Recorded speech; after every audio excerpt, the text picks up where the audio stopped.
Okay, हंस रही है मोहिनी। तेरा ध्यान किधर है? रफीक सर इधर है। इधर ध्यान दो, सब सभी को ध्यान इधर देना है। और ये 11th क्लास का ज्योग्राफी, ये फर्स्ट फर्स्ट चैप्टर का फर्स्ट पेज का नोट्स है। और हम कोशिश करेंगे कि आपका पूरे चैप्टर्स का इस तरह से नोट तैयार करके दे दें जिससे आपको आसानी हो पेपर में लिखने, चाहे आप ऑब्जेक्टिव एग्ज़ाम दो या सब्जेक्टिव, डजेंट मैटर। किसी भी एग्ज़ाम का प्रिपरेशन करो, कोई भी कॉम्पिटिटिव, एसएससी सीजीएल हो, कोई लोक सेवा आयोग हो, आपको बेनिफिट करेगा। क्योंकि संघ लोक सेवा आयोग के लिए, सिविल सर्वेंट के बनने के लिए भी आपको 11वीं और 12वीं की ज्योग्राफी को लाइन बाय लाइन पढ़ना पड़ता है। और मैं कोशिश करूंगा कि इसके सारे इंपॉर्टेंट नोट्स को आपके सामने दिया जाए ताकि आपका उसमें एक भी क्वेश्चन ना छूटे। ठीक है। और बहुत अ, अच्छा से नोट तैयार किया गया है, इसका आप फ़ायदा बेनिफिट लें।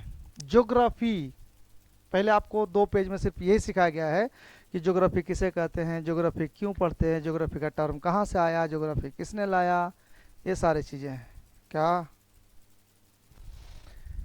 भूगोल का महत्व, ज्योग्राफी का इम्पोर्टेंट क्यों है, क्यों हम सब्जेक्ट को पढ़ेंगे?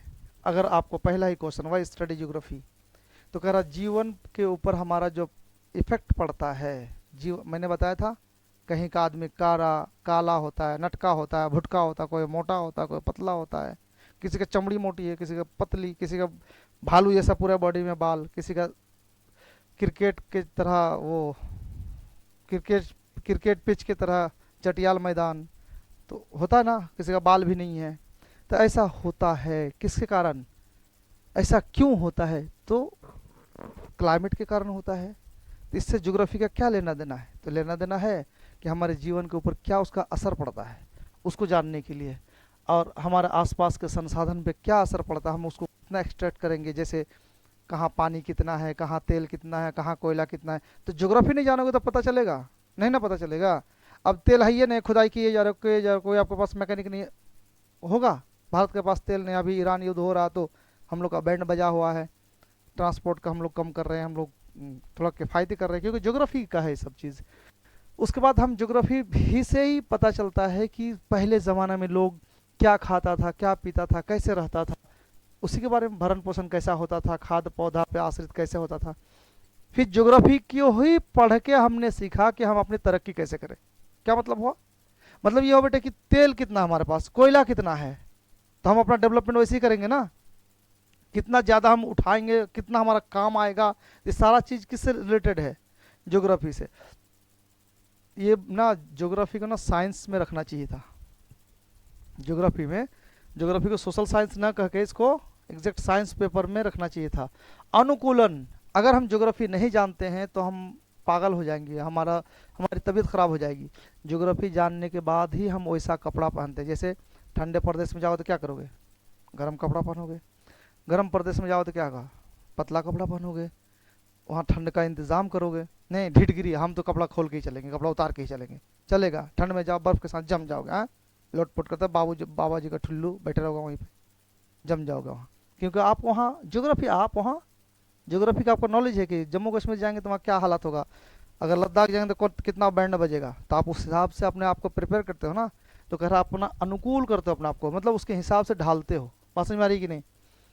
तो कह रहा मौसमी दशाओं के अनुसार भोजन की आदत है। अच्छा, मैं ना इस थोड़ा सा साइड हो जाऊँ तो आप लोग लिख लेना इसको, ऐसे स्क्रीनशॉट ले लेना। थोड़ा सा मैं साइड हो जाता हूँ ऐसे बार बार, ठीक है? जितना बार समझा दूंगा। तो ज्योग्राफी पढ़ने के लिए ये ज़रूरी है। अब यहाँ पे आप एक चीज़ देखो, अनुकूलन समझ में आ गया मौसम के हिसाब से। अब बारिश हो रही, छतरी लेके चलते हैं ना, धूप होता है तब भी माथे में कुछ रखते हैं ना। तो ये सारा क्या, मौसम के हिसाब से अपने आप को मैनेजमेंट करते हैं, उसका अनुकूल बना के चलते हैं। आगे चलते हैं, ज्योग्राफी है क्या। पहले हमने पढ़ा कि ज्योग्राफी पढ़ेंगे क्यों। तो ज्योग्राफी क्यों पढ़ेंगे, इसके 4 पॉइंट याद कर लेना है। क्या क्या? एक बार दोहरा दूं, फटाफट याद कर लोगे। पहला क्या, जीवन पे क्या प्रभाव पड़ रहा है, हमारे जीवन पे क्या प्रभाव पड़ रहा है, पहला पॉइंट, इसलिए पढ़ना पड़ेगा। दूसरा क्या है, पहले ज़माना में लोग समाज कैसा था, उसका स्टडी के लिए ज्योग्राफी जरूरी है। तीसरा पॉइंट क्या है, हम डेवलपमेंट कैसे करेंगे, डेवलपमेंट कैसे किया जाए, उसके लिए ज्योग्राफी पढ़ना जरूरी है। अनुकूलन, हम अपने आप को कैसे मौसम के हिसाब से ढाल ले, इसलिए ज्योग्राफी पढ़ना जरूरी है। तो आपको अगर बोल दे ज्योग्राफी क्यों पढ़ना चाहिए, तो ये 1, 2 और 3 और 4 पॉइंट आप डाल दोगे। पहला क्या है, जीवन में प्रभाव, आदिम समाज, विकास, अनुकूलन। Is it clear? आगे चलो, अब हम पढ़ेंगे कि ज्योग्राफी क्या है, भूगोल है क्या चीज, इसके बारे में थोड़ा सा नॉलेज लेते हैं। कह रहा है भूगोल, व्हाट इज ज्योग्राफी। पृथ्वी हमारा आवास है, ये सबको पता है। पृथ्वी हमारा क्या घर है, आवास मतलब घर है। सभी छोटे बड़े प्राणियों का भी आवास है, इसमें बहुत सारा चीज, अन्य प्राणी भी हमारे साथ साथ रहते हैं। पृथ्वी की सतह एक रूप नहीं है, ये किससे पता चलेगा? ज्योग्राफी से ना, ज्योग्राफी ही बताता है ना आपको, ज्योग्राफी क्या है यही बताता है। एक बराबर पर्वत है, कहीं पहाड़ है, कहीं घाटियां, कहीं मैदान, पठार, समुद्र, झील, रेगिस्तान, वन, ये सब क्या है, पूरे सतह पे है। सांस्कृतिक भिन्नताएं, हम ज्योग्राफी पढ़ते हैं तभी पता चलता है कि हमारे सांस्कृतिक भिन्नताएं क्या है। जैसे मानव द्वारा सृजित किया जाता है क्या क्या, नगर, गांव, सड़क, रेल, मकान, बाजार। तो हम बनाएंगे, अब पहाड़े में रेल चढ़ा देंगे क्या? नहीं ना होगा। ऊपर में पहाड़ से पर्वत पानी लाएंगे, ऐसा होगा? बर्फ मिलेगा वहाँ पे। मुख्य संबंध, भौतिक, पर्यावरण और सांस्कृतिक लक्ष्यों के बीच संबंधों को समझना ही भूगोल है। ये इन शॉर्ट है, आगे आपका भी डेफिनेशन और मिलेगा कि भौतिक, पर्यावरण व सांस्कृतिक लक्ष्यों के बीच संबंधों को समझना ही क्या है, भूगोल है। ये एक डेफिनेशन हुआ, बट आगे आप देखो अभी, ये तो नॉर्मल भूगोल का डेफिनेशन था। लेकिन मॉडर्न एज में, अभी आधुनिक जमाना में ज्योग्राफी किसे कहते हैं उसके बारे में बताया यहाँ पे। आधुनिक भूगोल का क्षेत्र क्या है, तो कह रहा है जैसे इसको ना लोग पढ़ते पढ़ते पता चला कि ये एक स्वतंत्र विषय है, मतलब एक सब्जेक्ट है जो दूसरे पे डिपेंडेंट नहीं है। यानी सोशल साइंस में इसको शामिल करता है, लेकिन ज्योग्राफर कहता नहीं, ये एक क्या है, ये एक इंडिविजुअल सब्जेक्ट है। पास में आ रही है, मतलब कि ये सामाजिक विज्ञान का घटक नहीं है, हिस्सेदार नहीं है, कंपाउंड नहीं। चल लो, जाओ इधर जाओ, लेट जाओ, लेट जाओ, लेट जाओ। तो क्या कर रहा है, अध्यय, अध्ययन हम क्या क्या करेंगे इसमें, क्या क्या चीज़ पढ़ेंगे। का भौतिक वातावरण पढ़ेंगे, फिजिकल, कैसे कहाँ ठंडी गर्मी क्या होता है ये पढ़ेंगे। मानवीय क्रियाएं पढ़ेंगे, इंसान हम क्या क्या एक्टिविटीज करते हैं उसको पढ़ेंगे। दोनों के अंतः प्रक्रिया संबंध, दोनों में क्या रिलेशन है उसको पढ़ेंगे। अब कौशल विकास, कौशल विकास क्या होता है समझो। हम जब इसको पढ़ते हैं तो हमारा अपना दिमाग लगता है उसमें, कैसे समझेंगे चीज़ों को। समझने के लिए हम अपना कुछ चीज़ें बनाते हैं। जैसे पृथ्वी गोल है, तो गोल समझाने के लिए बच्चा को हम क्या कहते हैं, ग्लोब का सहारा लेते हैं ना, तो हमारा कौशल विकास है। तो हम क्या कहते हैं, मानचित्र बनाते हैं, मैप उप बना के समझाते हैं, ग्लोब बनाते हैं, धरातल के दृश्य का ज्ञान देते हैं। तो इस सारा चीज़ क्या है, हमारा कौशल विकास के अंतर्गत आता है। अब तो था तुम्हारा मॉडर्न ज्योग्राफी को समझाने का तरीका। आधुनिक टेक्निक क्या यूज होता है, अगर हम ज्योग्राफी नहीं जानते तो नहीं कर सकते। जैसे जीआईएस का प्रयोग करते हैं हम लोग, क्या मतलब होता है, भौगोलिक सूचना तंत्र, कहाँ पे कितना है, रडार कैसे चलाते हैं हम, कोई चीज़ कहाँ पे है, तो इससे तो पता चलता है ना गूगल मैप से। उसी तरह कंप्यूटर कंट्रोल, कार्टोग्राफी भी करते हैं, संगणक, मानचित्र, कला, ये सारा राष्ट्रीय विकास में योगदान, ये सारा चीज़ ज्योग्राफी से ही होता है, बिना ज्योग्राफी का नहीं होगा। आगे चलो, अब यहाँ पे कुछ इंपॉर्टेंट चीज़ है जो आपको एग्जाम में आपको डायरेक्ट लिख सकते हैं क्या। अब मॉडर्न परिभाषा ही है, इसको लिखना याद करना जरूर। परिभाषा क्या, केवल भौतिक, पर्यावरण व मानव के बीच अंतर संबंधों का अध्ययन को क्या बोलते हैं, भूगोल बोलते हैं, ज्योग्राफी बोलते हैं। ये पीछे भी स्लाइड में आपने पढ़ा सेम चीज। भिन्नता का कारण क्या क्या है, देखो, प्राकृतिक संसाधन,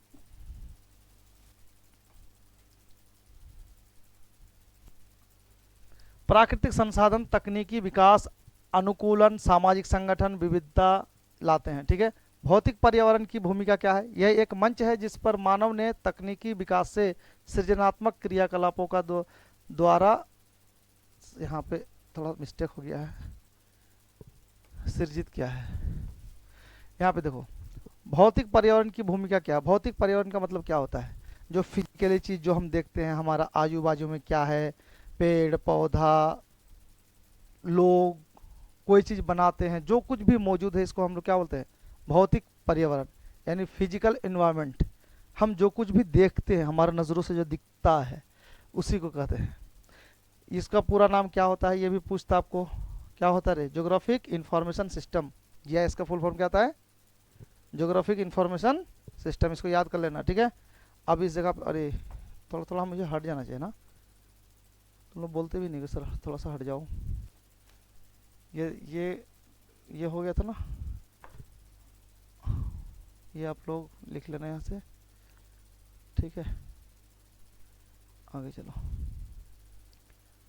अब ये यहाँ पे है आपका एक क्वेश्चन, देखना यहाँ पे किधर गया ये ऑनलाइन क्वेश्चन है ये। भूगोल क्या है, ठीक है, इसका डेफिनेशन आप लोगों को लिखने के लिए है। भूगोल शब्द की उत्पत्ति, ये सेकंड पेज का नोट है आपका, जो फर्स्ट चैप्टर का सेकंड पेज है ये। सेकंड पेज में क्या दिया है, भूगोल शब्द की उत्पत्ति कहाँ से हुई है, ओरिजिन ऑफ ज्योग्राफी। सर्वप्रथम प्रयोग किसने, एरेटोस्थनीज ने करा था। किसने करा था, एरेटोस्थनीज ने। किसने, एरेटोस्थनीज, बोलो नहीं पढ़ पाओगे, एरेटोस्थनीज। इरेटोस्थनीज ने पहले ग्रीक विद्वान था, इसी ने पहले ज्योग्राफी शब्द का प्रयोग किया था। क्या शब्द पर, जियो मतलब पृथ्वी कहा था, ग्राफोस मतलब वर्णन, उसी से ज्योग्राफी शब्द उसी ने पहली बार यूज किया था, एरेटोस्थनीज ने। किसने, एरेटोस्थनीज। अर्थ क्या है, पृथ्वी का वर्णन। परिभाषा क्या है, मानव के निवास के रूप में पृथ्वी का वर्णन, मानव के निवास के रूप में पृथ्वी का वर्णन है, उसी को ज्योग्राफी कहते हैं। भूगोल के अब नेचर ऑफ ज्योग्राफी देखो यहाँ पे। भूगोल के प्रकृति, नेचर ऑफ ज्योग्राफी बहुआयामी विषय है। मतलब बहुआयामी का मतलब होता है बेटे, ज्योग्राफी एक ऐसा सब्जेक्ट है जिसमें सब कुछ है। देखो आप, आपके बॉडी से लेके, आपके रहन सहन से लेके, आपके खान पान से लेके, कैसे, जैसे मैंने उस दिन बताया था, हरियाणा लोग क्या खाता है, चायों में वो घी डाल के पिएगा, ये कहावत है, ऐसा होता नहीं है। मतलब घी इतना मात्रा में पीते हैं वो, पराठा ठूसते रहता है, सब्जी खाने का लूर नहीं है, सब्जी दे तो बढ़िया वाला, उसको लूर है नहीं है सब्जी खाने का, वो पराठा में वो अचार से इधर उधर लगा के बस पेट भर के खा लेगा, सब्जी साइड में रह जाएगा। अब बिहारी को तो अचार साइड में रख देगा, पूरा भर पेट भर थरिया खाना, आप पूरा एकदम सब्जी से लपेट देगा। ये क्या है, ज्योग्राफी ना डिटरमिन करता है कि आप किस इलाके से बिलोंग करते हो। अब बंगाली का तो दाल में मछली का मुंडी घाट के पूरा एकदम दे दे तो उससे दबा दबा देगा एकदम, बंगाली का खाना। तो वो उसके ज्योग्राफी, उसके भौगोलिक क्षेत्र का ये डिपेंड करता है। अब साउथ इंडियन का खाना बहुत हेल्दी होता है, बट उन लोगों का क्या है, सब्जी बनाने उतना आता नहीं है हम लोग की तरह, मतलब नॉर्थ इंडियन की तरह। वो ठौना भर पानी में 2 सीताफल डाल देगा, हो गया सब्जी को, टमाटर घोल दिया, और कुछ नहीं लगा तो आमचूर का पॉकेट डाल दिया, ना खट्टा मिट्टा हो गया, सब्जी पता नहीं चला, खट्टा खट्टा खट्टा खा रहा सब्जी। सांभर नाम हो गया, सांभर। कुछ भी डाल दे दो, सहजन फजन कुछ भी काट कूट के बस उसको सिझा देना है, और कुछ नहीं लगे तो खट्टा के लिए थोड़ा आमचूर डाल देना है, बस लोगों को टेस्ट ही पता चलेगा क्या है नहीं, यहाँ बस उसका पानी ले रहा, ओ क्या सांभर बना है, क्या समझ, ठंडा वाला पानी में तो वो सब्जी तैर रहा है, ओ क्या सब्जी बना है, उसी का मतलब सांभर बना है, बस समझ मारी है। तो ये ज्योग्राफी ना फिर सब बताता है आपको कि कहाँ का क्या होगा, बस समझ मारी है। बहुआयामी विषय, पृथ्वी बहुआयामी विषय, बहुआयामी मतलब हर एक चीज इसमें इंक्लूड है। इसलिए भूगोल भी संबंधित विज्ञान, जैसे प्राकृतिक सामाजिक विशिष्टता, क्या क्या चीज़ पढ़ते हैं, नेचर के बारे में पढ़ते हैं, नेचर में क्या क्या चीज़ है, भौतिकी पढ़ते हैं, मृदा का ज्ञान लेते हैं, समुद्र विज्ञान है, वनस्पति शास्त्र है, जीव विज्ञान है, मौसम विज्ञान है, सारे विज्ञान विज्ञान ही पढ़ा हुआ है। इसलिए ज्योग्राफी एक सही मायने में साइंस की तरह काम करता है। केमिस्ट्री पढ़ोगे तो एक तरफा पढ़ाएगा वो, फिजिक्स पढ़ोगे एक तरफा पढ़ाएगा वो, लेकिन ये एक ऐसा सब्जेक्ट है जिसमें सब कुछ इंक्लूड है अपने अंदर। क्या, हिस्ट्री भी घुसा पड़ा है इसमें। ज्योग्राफी में तुम्हारा मिट्टी का स्टडी करो, मतलब आपको साइंस ऑफ सॉइल, मृदा विज्ञान है ना, तो उस तरह जल के बारे में, पानी में क्या क्या होता है, पानी का पढ़ाई करो। तो ये प्रॉपर एक साइंस है। विशिष्टता, विषय वस्तु वो विविध तंत्र में अन्य विज्ञानों से भी भिन्न पर सभी से सूचना लेकर संश्लेषण करता है। मतलब क्या बोल रहा है कि ये सब सब्जेक्ट से अलग है, लेकिन हर सब्जेक्ट से ले लेके सब अपने अंदर समेटा हुआ है, ये संश्लेषित किया हुआ है। कौन, ज्योग्राफी। इसलिए आपको ज्योग्राफी जानने के लिए बहुत कुछ नॉलेज पहले से लेना पड़ता है। अब देखो जंगल है माथा पे, ये सब जंगले हैं ना जी, हैं, इधर भी जंगल है, इधर भी निकलता है, इधर भी निकलता है, इधर। अब किसी किसी का क्या हो गया, दो बाल 3 बाल 4 बाल यहाँ पे, जैसे धान जैसे रोपा हुआ नहीं रहता है, यहाँ यहाँ यहाँ यहाँ रोपा हुआ है। तो ये जो रोपा हुआ है ऐसा क्यों, ज्योग्राफी के कारण। तुम्हारा माथा का जंगल जो है घना है, किसी का बिरले है, थोड़ा थोड़ा है। अच्छा, लड़कियों में परेशानी होती है, पोनीटेल उसका मोटा होगा जितना उतना खुश रहेगी, और किसी का पतला है तो घूम घूम वो मेरा पोनीटेल इतना सा है, तो कोई बोला मेरा बकरी का पूछ की तरह है, तो कोई बोला मेरा घोड़े का पूछ की तरह है, देखो मोटा है एकदम, और कोई कहना पतला पतला है। तो ये सारा परेशान हो जाता है लोग बाल लेकर के खास करके। और जिसको बाल थोड़ा सा घना है वो लेके खेलते रहेंगे, लहराते रहेगी। और जिसका बेचारे का बाल नहीं, वो छुपा हुआ के किस तरह से सुकुड़ के रहेगा, बार बार देखेगी। गर्ल्स में खास करके ऐसा होता है। तुम्हारा नाखून पतला होगा, मोटा होगा, लंबा होगा कि होगा ही नहीं, ये कौन डिसीजन करेगा? तुम्हारा ज्योग्राफी। कौन डिसीजन करेगा? ज्योग्राफी। दाढ़ी किसी को देखना भर के रहेगा, किसी का यहाँ दो रोपा हुआ है, यहाँ एक लटक रहा है, पूरा चटियाल मैदान। फिर उसके बाद ऐसा भी होता है। ऐसा क्यों होता है ऐसा? ये सारा ज्योग्राफी, डीएनए कारण। आप कहाँ से बिलोंग करते हो? आपको मैं बताऊं, इंडोनेशिया के लोगों को जब देखो उसमें दाढ़ी नहीं मिलता, एक दो एकदम हल्की दाढ़ी मिलेगी, एकदम ये सब बुढ़ो जैसा, बचपने में बुढ़ो जैसा गाल लगेगा उसका, औरत जैसा ना, अजीब सा लगेगा। एक पुरुषत्व तो दिखता है इसमें, जिसका दाढ़ी होती है ना उसमें पुरुषत्व तो दिखता है। एक दाढ़ी है ही नहीं एकदम, ये वो इधर उधर। तो इंडोनेशिया के लोग में से ऐसा होता है, मौज भी नहीं होता उसको, एक दो कम होता है। कहाँ क्या होता है? इंडोनेशियन लोगों को। तो उन लोगों में कम, क्योंकि वो ज्योग्राफी ही वैसा है, क्लाइमेट ही उसका वहाँ का वैसा है। अब जितना ठंड प्रदेश में, फिर इधर चले जाओ तुम, भर भर के दाढ़ी मोच एकदम, बाल सब कुछ भर के रहता है। तो ये सारा चीज कौन निर्धारित करता है? हमारा क्लाइमेट। अब हम इसके तथ्य को जानेंगे, भौगोलिक तथ्यों के लक्षण, कैरेक्टरिस्टिक को जानेंगे। क्या? गत्यात्मक, स्थैतिक नहीं है, सतत परिवर्तनशील है। मतलब समझ में आया? ये सब थोड़ा सा भारी हो गया तुम लोग के लिए। स्थैतिक नहीं है मतलब स्थिर नहीं है। ज्योग्राफी में जो भी तुम पढ़ते हो ना वो चेंज होते रहता है। मौसम चेंजिंग के साथ साथ जो कुछ भी तुम, हर एक दिन कुछ ना कुछ बदलाव होता है और उसको तुम स्टडी करना पड़ता है हाल में। पहले मौसम विज्ञान कुछ और था, अभी कुछ और है। हमेशा तुमको डेवलपमेंट उसमें करते रहना पड़ता है, नया नया चीज ऐड करना पड़ता है। कारण क्या? परिवर्तनशील पृथ्वी के निरंतर सक्रिय मानव के बीच अबाध प्रक्रियाओं का फल। हम जो पृथ्वी में रहते हैं इसको स्टडी करते हैं, हम उस हिसाब से अपने आप को सीखते हैं। बात समझ में आ रही है? मानव प्राकृतिक संबंध, ह्यूमन नेचर रिलेशनशिप क्या है? तो रिलेशनशिप तो हम लोग को पता ही है कि भाई हम लोग जब पहले ज़माने में नंगा पुंगा रहते थे, वही फल फ्रूट खाते थे, तो पृथ्वी से हमारा संबंध तो पुराना है ना। तो निकटतम पर्यावरण पर सीधे निर्भर करना, आधुनिक मानव तकनीकी से प्राकृतिक को अपरिवर्तित यानी मॉडिफिकेशन कर लिया। दो तरीके हैं यहाँ पे। क्या? एक हमने क्या किया? अनुकूलन, एडप्शन, एडप्टेशन किया। क्या? प्रकृति के साथ समझौता कर लिया हम लोगों ने। क्या कर लिया? जैसे गर्मी है तो गर्मी के साथ लड़ रहे हैं थोड़ी, हम उसके साथ रहना सीखे। गर्मी हो ठीक है, खुद को बचाने के लिए एसी चलाते हैं, खुद को बचाने के लिए अपने उस हिसाब से उसके साथ कंप्रोमाइज कर लिए, राइट। अपरिवर्तन, मॉडिफिकेशन, प्राकृतिक वातावरण को बदलना। हम कभी कभी चंडगिरी करते हैं। क्या चंडगिरी करते हैं? पेड़ कटाई, बिना मतलब का आग लगाना कहीं, बिना मतलब का धूल डस्ट उड़ाना। तो इससे पर्यावरण क्या होता है? चेंज होता है। इसमें हम कंप्रोमाइज नहीं करते उस टाइम में। तकनीक का प्रभाव, श्रम की कठोरता, कम श्रम क्षमता। तो कभी कभी टेक्निकल चीज़ें नहीं होती तो हमें इंसान ही को काम करना पड़ता है। मुख्य तथ्य क्या है? देखो, मानव प्राकृतिक का अभिन्न भाग है, वो उस पर छाप छोड़ता है। प्राकृतिक भी वस्त्र आवास व्यवस्था को प्रभावित करती है, राइट। अच्छा, यहाँ पे दो तीन शब्द बोला, समझ में आया कुछ? नेचर ही हमारा घर कैसा बनेगा नेचर ही तय करता है। हमारा कपड़ा कैसा होगा कौन तय करता है? कैसे? अरे नहीं बच्चे, बताते हैं। कभी भी तुमको इसमें जो बर्फ वाला प्रदेश होगा वहां कभी भी घर ऐसा नहीं दिखेगा तुमको। ऐसा घर नहीं दिखेगा, ऐसा घर नहीं दिखेगा, क्योंकि बर्फ इसमें जम जाएगा पूरा। तो जो बर्फीला जगह है वहां पे घर हमेशा ऐसा दिखेगा, ऐसा दिखेगा। बात समझ में आ रही है? ऐसा नुकीला रहेगा घर, ऐसे नहीं बनेगा वो। क्यों? ऐसा बनेगा तो पता चला ऊपर जम गया बर्फ और नीचे आदमी प्रोग्राम हो गया, नहीं हो जाएगा। तो बर्फ आए और ऐसे ससड़ जाए और रहे नहीं छत पे। इसलिए जितना भी पहाड़ी इलाका का घर होता है वो कैसा होता है? ऐसा नुकीला टाइप का होता है, कौन टाइप का होता है, बस में फ्लैट नहीं होता। तो तुम्हारा घर का बनावट कैसा होगा, कौन डिपेंड, कैसे डिपेंड करता है? वो नेचर। अब इसकी बात लो, क्या नाम है उसका,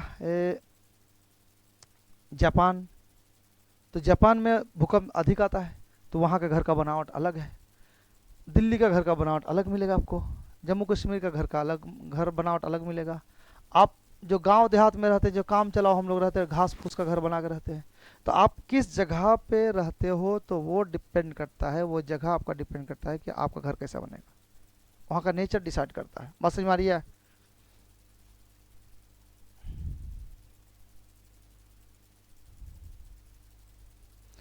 अब एक नंबर या क्वेश्चन इस तरह आपका आ सकता है, ज्योग्राफी शब्द किसने दिया? एरेटोस्थनीज ने।